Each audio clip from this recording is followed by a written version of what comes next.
Do you know when the last time KU has lost on senior night? No, yeah. Man, I wouldn't even have a guess. It's been 84 years. I've got a media guide right here. I got to just look this up. It's going to bother me if I don't figure it out. This is going to take forever, but I'm not going to stop till I get an answer. Classic you. Always chasing a good story. Always. Or I was going to say always wasting your time. I don't see this as a waste of time. I see it as a necessary. This could take a while. Get strapped in. It could be a team that made the national championship game, but somehow lost their last regular season game. Okay, do you know the answer? It seems like you're trying to drop hints to me. I don't. If you know the answer, just tell me. This is going to take me forever. 1983, Kansas lost to Nebraska on senior night. KU plays Baylor on senior night. Yeah. How effed is that? That you get to play the number 1 team in the country or the number 2 team in the country. Great moments, to quote Miracle, great Herb Brooks. Great moments are born from great opportunity. Hey, that's really nice. Yeah. Do you like Miracle? Do you like that movie? Never seen it. I mean, what do you hate America? What's your problem? No, I just don't like hockey. Did you watch Titanic? You knew what happened there too. Yeah, but I like boats.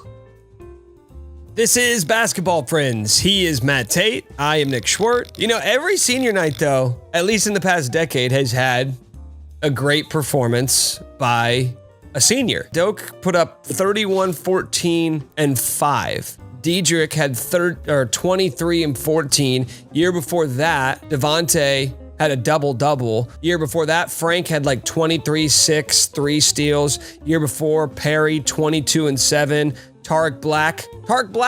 He played 1 year. Senior night, though, one of the best games. He was best player on the court, 19 and 6. Jeff Withey, 22, 9 and 4. Almost every year, there's a senior, they go off, and KU wins. Marcus Garrett, what's his senior night farewell line that makes you just, it's a triple-double, right? Yeah. Could we see a triple-double? Here would be Marcus Garrett's senior night line. 15 points, 10 rebounds, 6 assists, 5 steals. That's a win. That guarantees a win? If he does that, they win. Easy. Okay. I think we're getting a little bit carried away here with these senior night fantasies. I was going to say, what'd you say, 15 points and 10 boards? Yeah. I think it'll be like 14, 9, and 8. But isn't there just like something super poetic about if Marcus Garrett delivers a line like that in his last game at Allen Fieldhouse, after the career he's had, after all of the great plays, great performances? I mean, the guy's, I think he's maybe the most underrated Jayhawk of all time, in my opinion. I mean, won National Defensive Player of the Year. He gets recognition. This year's been different, though.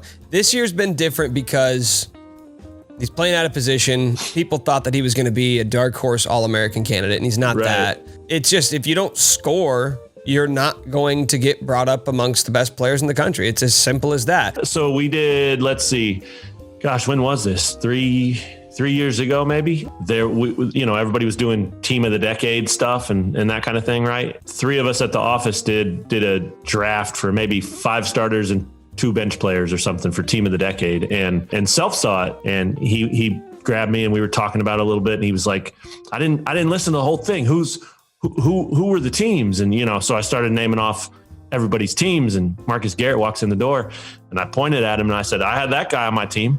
Self got so freaking excited. He was like bouncing around, and he brought Marcus over. He's like, you hear this? You got to find somebody who loves you the way that Bill Self loves Marcus Garrett.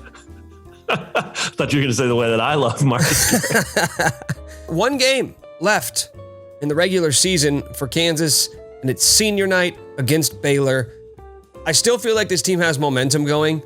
You had a 5-game winning streak. You had that big sort of validation game against Texas Tech, which I think for a lot of people, it did sort of validate what you had seen the previous 4 games against lesser competition. And I kind of felt like if they were able to do it against Texas, then oh my gosh, people are going to be excited about this team. They're going to be one of the hottest teams in the country. Wheels kind of came off in the second half. Leaves a bad taste in your mouth, and I think that's sort of the sentiment that we got from the coaches and players afterwards. But I don't really get the feeling that this does or should change how you feel about this team. You lost to a top 20 team on the road in overtime. I still feel like all those good vibes that people had about the team should still be there heading into this last game. Yeah, there's no question. Like, the reason that it stung so much was because they wanted to get those guys back, man. They were punked by Texas in their building. And so it wasn't, oh, we lost this great opportunity, because they have another one on Saturday, a better one on Saturday. But it was the redemption. They wanted to get those guys back after what those guys did to them at Allen Fieldhouse. As far as the big picture, I agree 100%. There is no reason that those guys should feel like their momentum has been halted or anything like that. In fact, if they let that performance derail them and put them into another funk, then they're not going anywhere anyway. I think the only thing that game really changed was it sort of solidified the fact that KU's not going to jump up to a 3 seed or wherever you thought their ceiling was in terms of the tournament. 4 to me is the threshold that you need to get to convince yourself that they could go on a run in March. It feels like there's just sort of 4, maybe 5 teams in college basketball who you feel like have separated themselves from the pack.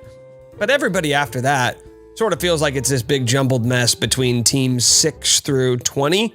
And that's sort of where I think Kansas is going to fit in. That's all that game really changed, was the fact that you're probably locked into a 4, maybe a 5 seed for the tournament. I would argue that they would do way better for themselves if they were just fell apart and became a 6 seed. You want them to fall apart. I don't want them to fall apart. Sounds like that's what you're saying. I didn't say that. Yeah, you implied it. I think if you could find a way to get a 6, that would be better, because you're in the find a way. I'll give you a way. 2 losses. Yeah, start Jethro Musket in. Yeah, I mean, my point is solid. You're just not letting me make it. So shut up and get out of my way. The 6 seed, then you got to deal with the 3s and the 2s, right? At the Sweet 16 level. That's who you got to get by. If you're the 4-5, you're playing a 1 seed at that Sweet 16 level, and that's just a lot tougher path. How weird is it that KU could be like a 6 seed in the Big 12 tournament and could be a 4 seed in the big tournament? I mean, right there, that tells you how weird this whole thing is. What about a 7 seed, though? Hear me out. There you go. Now you're catching my drift. Get 7-10 matchup, play a 2 seed. You're playing Alabama in the second round. Come on, Kansas can beat Alabama. Win. Okay, this is going to sound crazy. 8 seed. Crazy. However, I did just get a text. KU has added a game. They're playing UTEP on March 4th. Wow, breaking news? Yeah, a little bit. So that could really hurt you if you pull a North Carolina and you lose like they did to Marquette the other night. Now you're talking about getting into that realm of the 8 seed. So you, my friend, are still alive in this dream scenario. Oh my gosh, you know what I just realized? Now KU doesn't play Baylor on senior night.